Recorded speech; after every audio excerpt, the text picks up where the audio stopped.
Hello. Hello. Hi, I'm Annie. Hello, I'm Annie. Good afternoon, I'm Annie. Nice to meet you. Didn't realise I was an extra on Downton Abbey. God, you know it's gotten bad when you've got to practice how to introduce yourself. Who does that? You do. Let's face it, you're far from finished.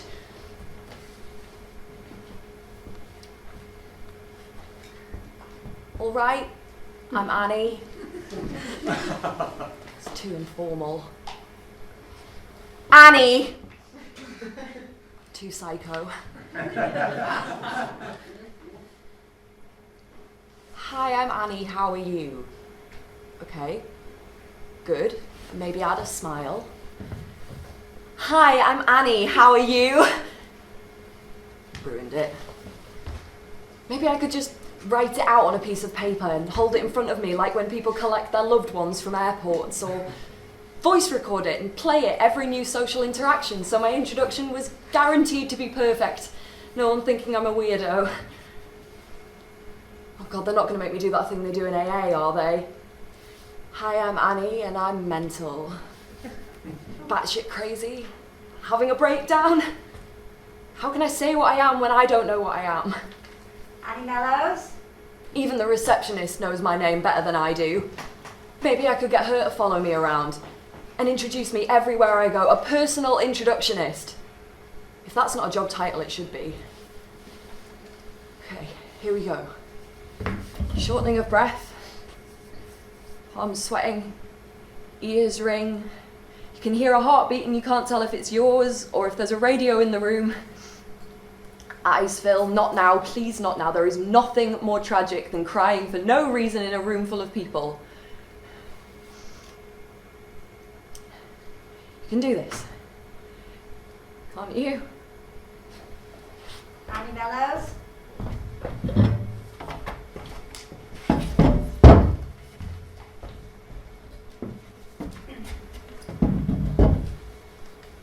It's funny the picture your mind creates when you think of a therapist's office.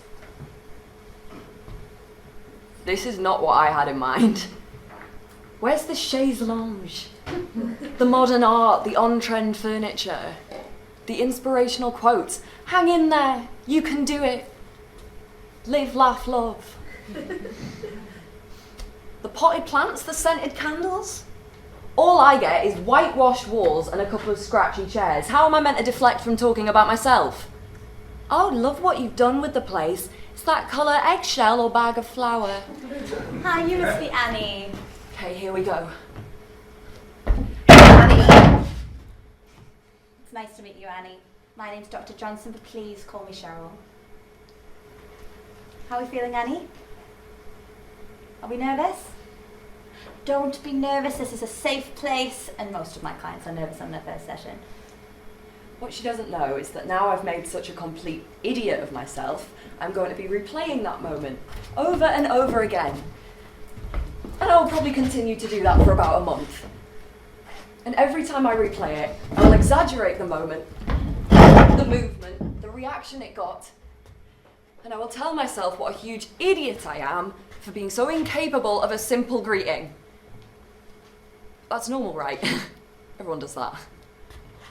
Sit down if you like, make yourself comfortable. Why don't you start by telling me why you're here?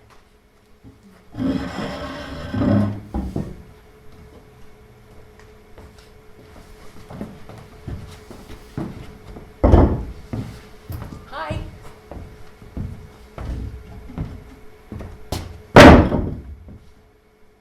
Hello? Annie, good morning. Good morning, it's 8 o'clock at night, Tom. Oh yeah, of course. Sorry. You okay? You seem weird. Me? Weird. Not being weird. You know what's weird? Cows. Kill more people a year than sharks. Cows, can you believe that? Cows. Wow, I mean, that is weird. Are you sure you're okay? Yeah, yeah, fine, aye. Okay, good. How was your day?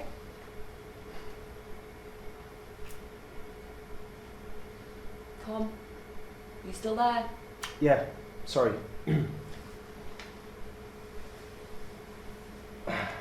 Actually, Annie, I've got something to tell you. Like, something to talk to you about. Yeah, cows, you were saying. I was thinking, About cows, yeah? Annie, will you just let us talk?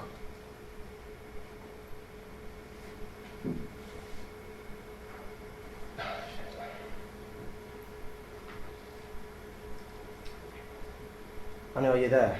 I'm letting you talk. Right, aye, thanks. I've been thinking, we've been together now for 6 years? 6 years, yeah. And that's a lot of time for things to change and people to change and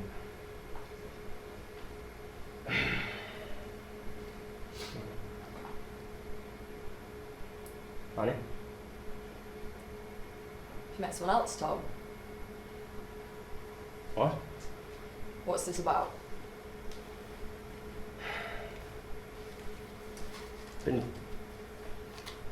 I don't think this is right anymore. Right. It's nothing you've done. I just imagine myself as someone who's a bit more, you know, someone who I love waking up next to and who I love going out with, and you were that person once, you were, but you're just not anymore. I just imagine me with someone who's just a bit more like, you know. Thank you so much for calling. What? Annie, surely you agree with us. Okay, bye now.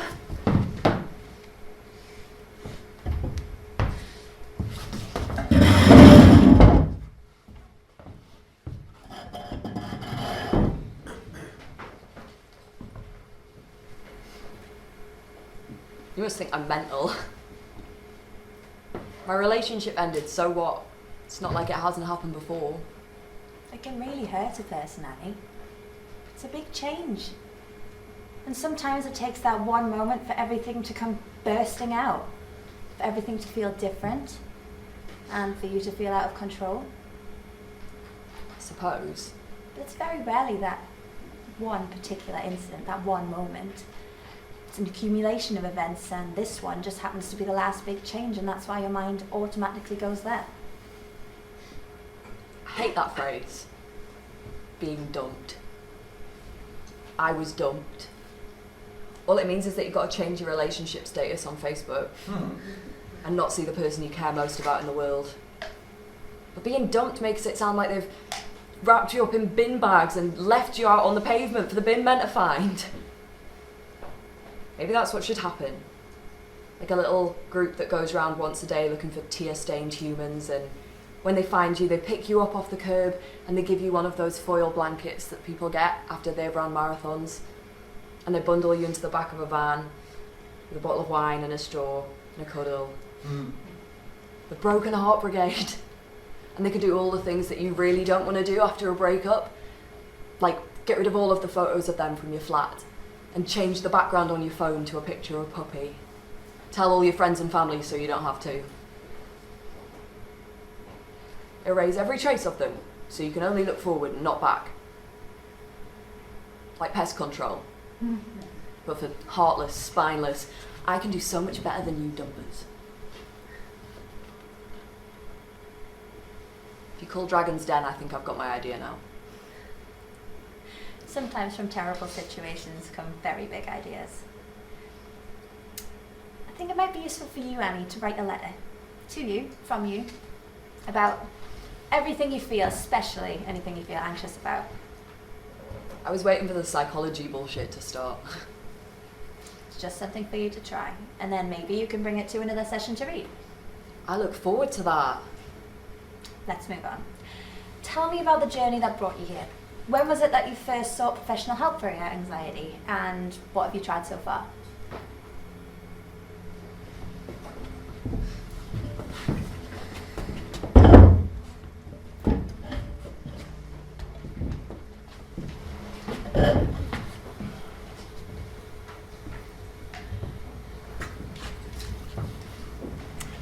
We are all here because we are the same.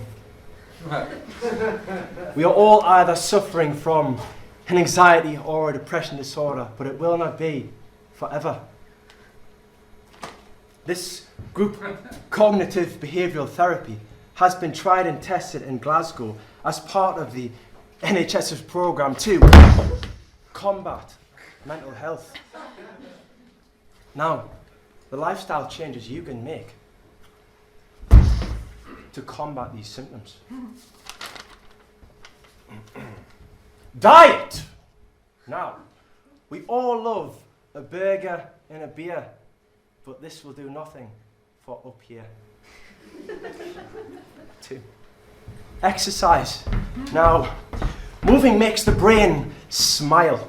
As you can see, where's the smile? There it is, there's the smiley face there. Okay.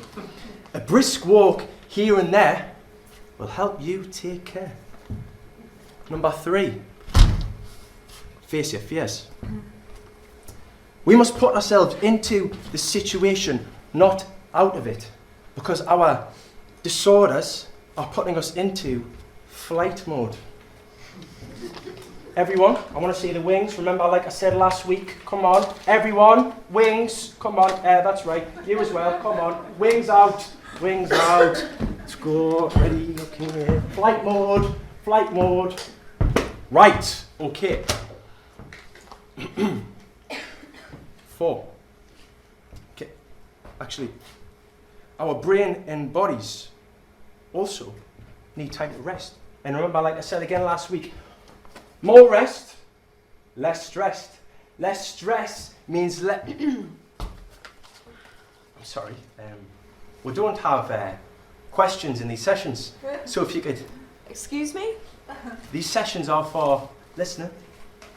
So I can't even ask. No, sorry. These sessions, I'm sure, like I said last week, everything you'll need to know will be covered in the 6 sessions. I've waited 3 months to be told to eat apples and get a good night's sleep. Like I said, if you want to listen... No, you listen. I'm already doing everything you said and then some. I don't avoid situations that make me feel anxious. It just means that before and after, I'm either worrying about what's going to happen or analysing everything that just did. I try and sleep, but I just lie there in the dark for 8 hours. I'm already a gym bunny or whatever, and I'm a bloody vegan, so I don't think veg could feature in my diet any more than it does already. Sorry, but if you don't calm down, I'm going to have to ask you to leave the session. What kind of therapy is this?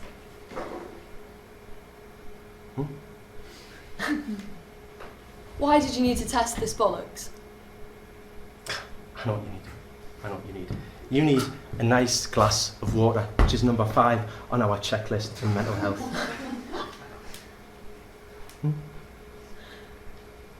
Fuck this. Number 6, breathing. Let's just breathe it our way through.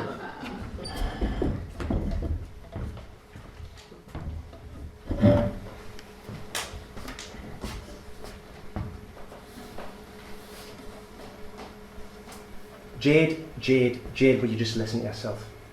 I'm standing in front of the dining set, Jade, and I'm telling you, there isn't a set that's charcoal with white polka dots. There isn't. Can you just watch out for a second, please? There isn't. There's not even a set that's remotely grey. Yeah, and how long have you had that catalogue for, Jade? Jade, listen to yourself. 4 years. Well, they probably don't even sell them anymore. And I don't see why I've had to drive all the way here. Is Sweden paving the way for the perfect plate nowadays? And anyway, Jade, you know this. White polka dots are not my brunch vibe. There it is. Yeah, Jade, listen to yourself. Oh my God! Your biggest problem is what dining set to buy with your probably beautiful, better looking than me, skinnier than me, more interesting than me partner. God, I pity you and your horrible, miserable life. Can I get past? Jade, you're never going to guess what just happened here.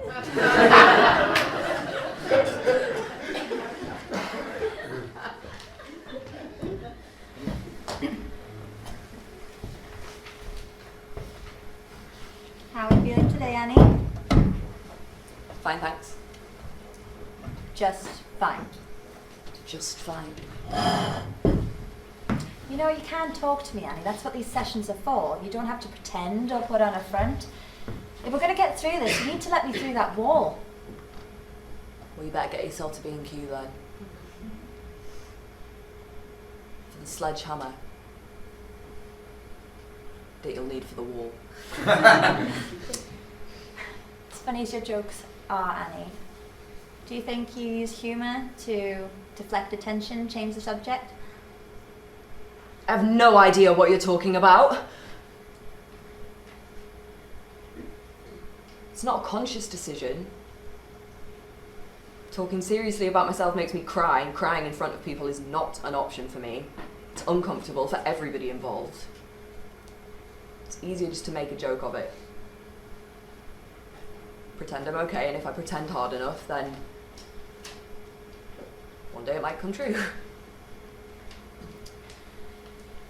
From now on, I'd like you to make a conscious effort to understand when you do this and who you do this to. Maybe write it down and you'll start to see a pattern emerge. But for today's session, I'd like to concentrate on your anxiety attacks. Can you remember the first time you ever had a panic attack, or any triggers you've noticed perhaps?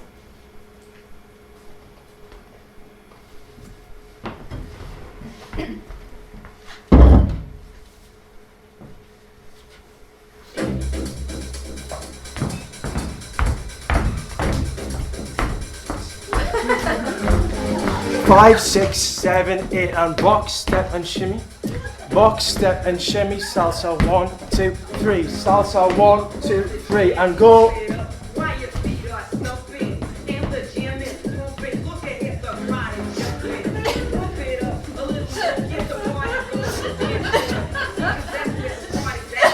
Excuse me, are you? You're right over there.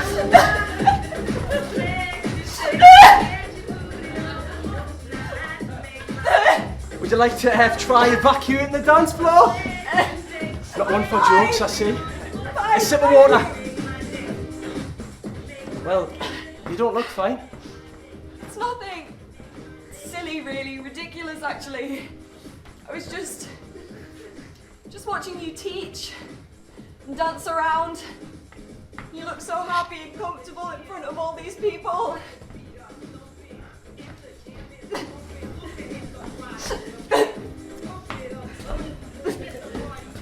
Okay.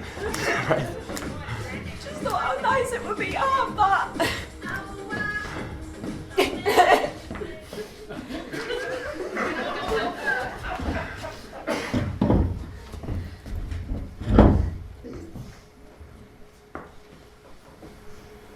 Right, let's get this over with.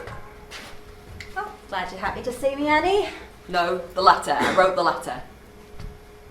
Does this mean you're taking my advice? Or, as you put it, my psychology bullshit? Right, don't push it. I wrote it, I sealed it, I brought it. It's probably completely pointless, but I am about a hop, skip and a meltdown away from burning sage and doing little dances to exorcise my personal demons, so the letter seemed like the simpler option. Would you like to read it to me? Well, you're not going to let it go until I do, are you? No, sounds about right.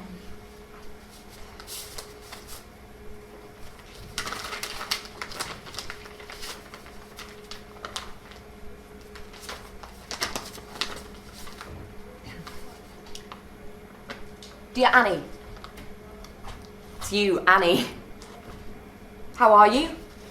I'm fine, but you probably knew that, right? Because I am you. Sorry I haven't written to you in ever, but you always seem to be around, so I didn't see the point, really. Still don't see the point, if I'm honest, but if it's what Cheryl wants, then it's what she shall get. Not that I know what to write to you. Maybe I should start simple. What are you feeling anxious about today? You're anxious of what will happen. Today, tomorrow, next week, next year, in 100 years. Will you be able to get through the day without having an attack or screaming at a stranger in IKEA, for example? You're anxious about whether you have worn the right outfit for the day. What if you wear a jumper and it's too hot, or a skirt and then you're cold all day? You're anxious about how you're perceived by other people, by your family and friends, and by strangers you meet. You wonder what they think of you, whether they like you or hate you, and then you beat yourself up for being a grown woman and having such childish thoughts. You worry that your head is so clouded with these thoughts that you are unable to make good decisions for yourself. You then worry that you will make all the wrong decisions. Big things like, who should you have relationships with? What should your next career move be? Right down to what should you have for dinner tonight? And should you wear your hair up or down today? Big or small, these thoughts are consuming.